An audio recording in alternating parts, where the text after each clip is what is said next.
After the premiere of the first episode of the 7th season of hugely popular show Game of Thrones, fans across the world were left mesmerized.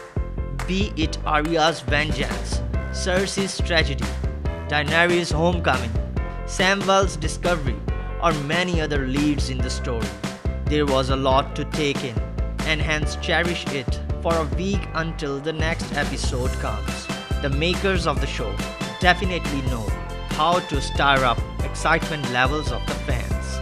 They released a preview of the second episode, and it definitely makes one sick. The 20-second long preview starts with Jon Snow being told in the north that a Targaryen cannot be trusted. This is something that hooks you right from the word go, with Jon's Targaryen's root, about which nobody knows. The impact of the sentence increases even more. Following this is Cersei addressing her knights in the King's Land and saying that the Mad King's daughter will destroy the realm. This very scene is followed with Yara Greyjoy making strategies in Dragonstone along with her companions to wage a war and take down King's Landing.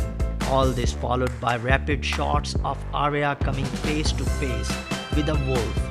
So in short, there are many loose strings that are yet to be unraveled until 23 July, when the second episode will be on air.